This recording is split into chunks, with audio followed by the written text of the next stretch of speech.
Alright, I have another black 102 on my table. This one, I guess, be a 102C.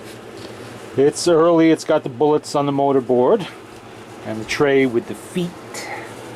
The trays, of course, would not survive the war. They disappeared before the war, actually, for material, shortages or whatever. Very nice Rexine cover on this one. Very nicely preserved. I see a few little touch-up spots where someone's put some polish on here and there, but nothing major. The handle's starting to come unstitched. That's pretty typical. I'm surprised it's there at all. Usually there's nothing but a metal strap like this left on there. And what it's going to eventually have is this. New strap. Okay. Pretty standard. It's got the wood motor board. This isn't early enough to have the metal motor board. It's got the B, the number 5B, reproducer on there, which I looked at a little earlier. Why don't we get rid of this bubble wrap before it wraps up all over the place. There we go. Don't want that to get stuck down in the horn somewhere, so let's put that aside. Okay. Let's get that off. Look at that, I did it one-handed. At first glance, it's in pretty good shape. I haven't tested it yet. There's some obvious pot metal deterioration on the back, which is typical. These have the felt set of gaskets in there. So they're pretty much eternal unless something comes along and eats the felt. Like little moths get in there, something like that. Happens occasionally. Hopefully that's not the case here, because I would not have high hopes of getting that back piece off of there in one piece. Not when they're deteriorated like this. Doesn't happen too often. Hopefully the needle bar is not bent. I don't think it is. It looks pretty straight at first glance, but I'll go over that later. And this was loose actually in the case. Didn't do any damage though. This popped off. Don't know why. May have to replace it if it's lost its springiness. But I do have some spares, so that's not a big deal. And of course it has the tray, as I said, with the feet, which is correct for this model. Felt is very nice. It's pretty much perfect actually. There's no damage there at all. Now let's get that little piece of plastic out of there. There we go. Put that out of the way. It has auto brake. It has the manual brake. I don't know if it's actually, that is set to 78. Whether it spins at 78, we'll have to test that. But that's a job for later, because this is going to come completely apart. The owner has stated that it's making some noises. I think he said it was making noise, but it's a weak spring. It's not pushing through. It barely plays or doesn't play a whole side of a record, which is not unusual with either the 100, the 101, or the 102, because they have really the smallest spring of any Victrola or HMV machine. The equivalent to the spring in this would be the Victor Victrola the 4th, the small tabletop, or the Victor Victrola 50. Here's another one that I often have problems with weak springs on. Now here is the new spring. This is a 1 inch, I believe that is 13 and a half feet long. I believe that's what it was. But look at that, nice and shiny.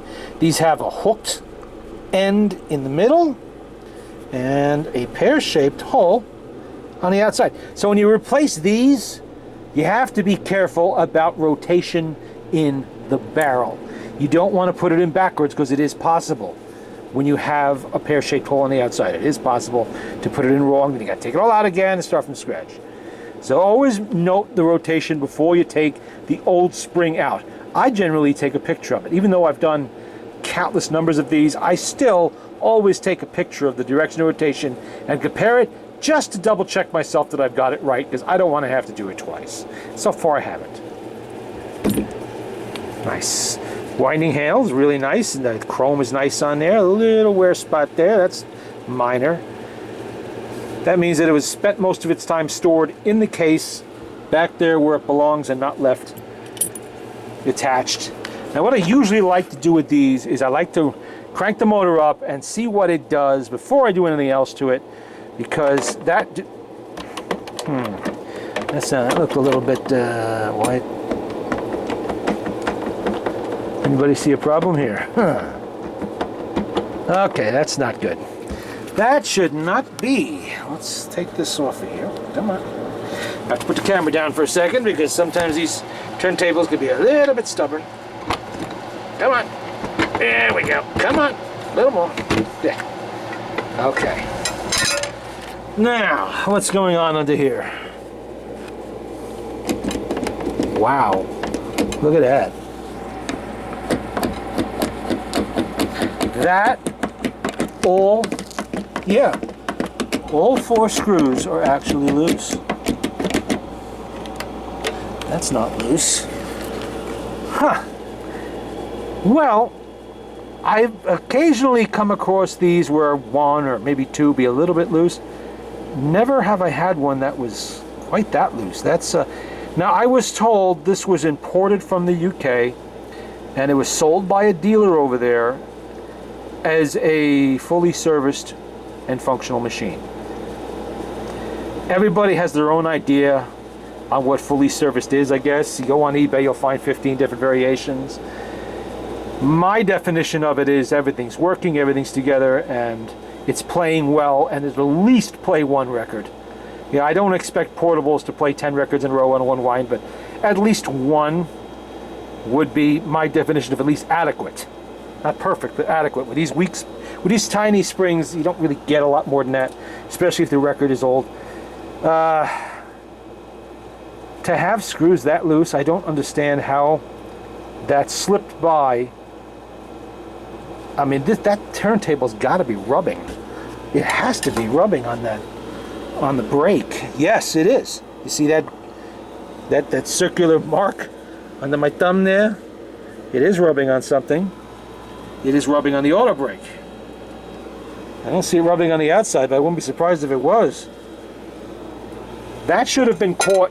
See, this is why when I finish one of these machines, I play a lot of records on it. I'll play 20, 40, 50, whatever. I always have plenty of records need testing, a big stack of them, and I'll throw them on there and test them. I don't care how old looking they are, scuffed up, whatever. I try to stress the motors a bit with some worn out records, make it push through and, do all of that. That sort of testing would have caught this. So what this is telling me is that whoever sold this over there, whoever serviced it, maybe they did take the motor out, maybe not, but when they put it back, they did not tighten down the screws. Like, I doubt they even took a screwdriver to that. It's like they just put them in by hand. That's assuming they even took the motor out at all. Because from what I'm seeing some crud down in there. Doesn't look like to me like it's been out. Huh. Well, let me find a screwdriver here. And we're going to take an exploratory look at what is going on under this. Now, to get this motorboard off, you do have to remove the auto brake. It's only 2 screws, not a big deal. That's something that'll have to be tested later because I'm sure I'll find an issue. It's a little hard for me to do one-handed, so I'll put the camera down. I'm sure I'm going to find some form of issue with this auto brake. It's going to need adjusting, something. Just like with the 114 I was working on the other day. You never know. I mean, I could be wrong and it works perfect, but I just had that feeling. After seeing those screws, everything is a possibility now. It's a little cruddy and not looking all that great. Okay. Now, you take off all these screws here. Oh, look at that. That screw was loose. That screw is very loose. Yeah, that shouldn't be. And that screw is loose too. Yeah, that's not a good sign. Those are the metal caps, the metal screws there.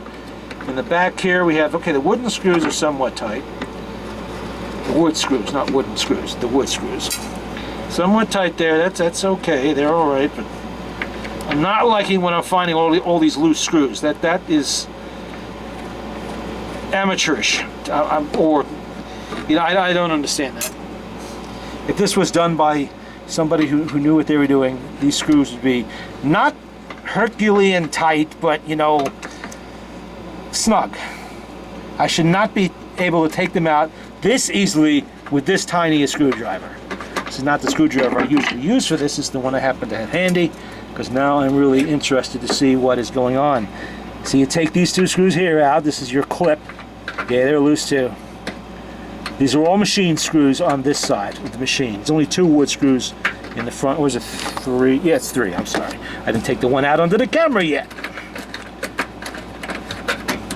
And these can be something of a pain sometimes to wiggle out, but not impossible. HMV did not make it impossible, because if they did that, nobody would be able to service the machines and everything would die an early death. And I'll show you the tag in a minute. The tag's been exposed now that I took the turntable off. Okay. It's not the first time I've worked on a machine that was imported as supposedly fully serviced and had problems. Here's the tag. Model 102, quote 102-140-186. Okay, I'll call up HMV and order some parts using that number. See what happens. I wonder if EMI would answer the phone on that. All right, I got to put the phone. I got to put the camera down for a minute. While I maneuver this, because I do not want to cause any sort of damage. This is not my machine. Okay. There we go. Okay, it's coming out. Got to wiggle it past the stay, and make sure that this clears here in the front. That's the horn. But with enough wiggling, you will get it out. Just work slow. Don't rush it. Move the lid back and forth if you have to, and there we go. Okay, now I'm going to roll this over so we can see the mud. Yuck. Okay. All right. This is what I suspected. Okay. Here's the motor. Does that look like it's been out and scrubbed in gasoline or kerosene or some other solvent? Now, I don't expect motors to be spotless. You know, this is not an internal combustion engine or the inside of a hard drive on a computer. It does not have to be 100% spotless. It needs to be clean. This is dirt.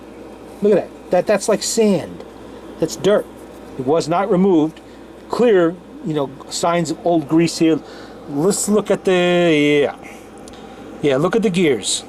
Somebody has put some new grease on there recently, but they put it right over the old residues. They did not take off the original crud. Look at the brass. Yeah, that governor has not been out of there in a lifetime and a half. That is definitely not a fully serviced motor. Okay. So I'm suspecting that spring probably has not been removed and cleaned. It's okay, it's going to be removed and replaced and everything in there cleaned. And it's going to play just fine. I mean, these motors are very robust. They take a lot of abuse. And they're not that big of a deal to work on. I'll get it apart, cleaned up. This is the 270D for those who didn't know. HMV 270D. And there's something, you know, I never really noted whether my other 102s had blackened horns or if they were left in like a zinc color. A little bit of corrosion there, but maybe this is nice. It looks nice. I'll have to look into that. I forget. I'll have to refer to the videotape from the past. All right, the horn is well attached. The little screws here and over here are still there. It's still attached to where it should. The tone arm needs a little adjusting, but it's not excessively loose. How is that looking there? Okay, all the weights are intact. Oh, it wants to run. There it goes. But you see how it was stuck? Now look at it. It's spinning to speed, but it was stuck there. Okay, we'll let that wind down, because the one thing you don't want to do is attempt to disassemble one of these motors or any phonograph motor while you have pressure on the tension on the springs. That would be a very bad thing. That's how parts get damaged and people get hurt. Always make sure that the motor is wound down as much as you can.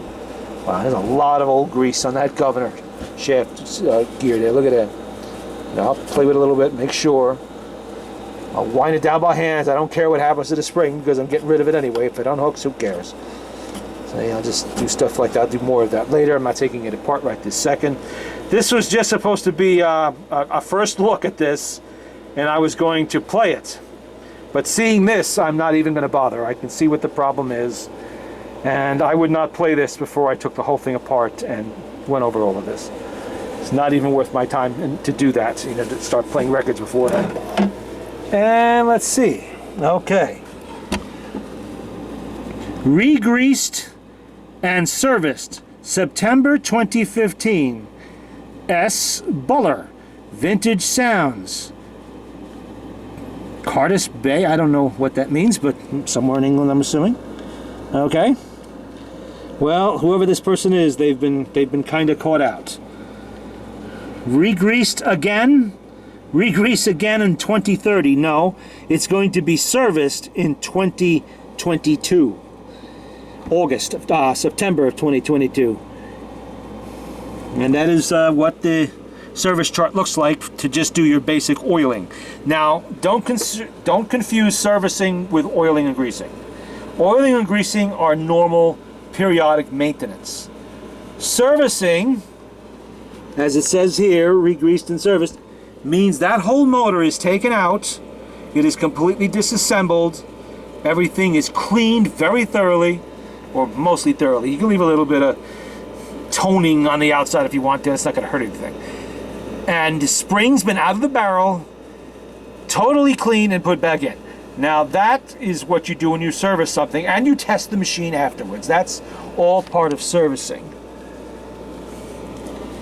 You can see the case is in very nice shape, no signs of splits or bulges or cracks or signs of moisture. That I really don't like to see. There's a little bit of bubble up over there. That's minor and expected after nearly a century. You know, well, it's not really sad, but more than 80 years. This machine is more than 80 years old. To ask a mechanical device to last that long without needing something is not particularly reasonable. And you're not going to get that wish fulfilled. It's pretty good. It's nice here. The corners are nice. I don't see any signs of separation there. I'll look down there. Feels pretty good on the hinge down there. The hinge isn't moving funny to indicate loose screws, but I'll be checking all of that anyway. Well, I guess I shouldn't be surprised. I thought it was just going to be a weak spring, but it's a lot more than that. Yeah, this is going to get the servicing it should have gotten in 2015. I'm sorry, but this is just throwing grease and oil on a motor and sticking it back in a case. That's not servicing. That's not at all servicing. And I can tell just by looking at that caked on black crap on there that this motor has not been apart for at least 50, 60, maybe 70 years. It takes that long for grease to do that. Modern greases from 2015 are not, I don't care how you stored this, modern greases from 2015 are not going to do that in just, was it 5, 6, 7 years? Not going to happen. So it's going to get what it needs, what it deserves. And there you go. Another black 102C. And we'll have it playing, not right away. I'm a little busy with some other projects now, but I will be getting to this, and there will be more videos showing the progress. Okay.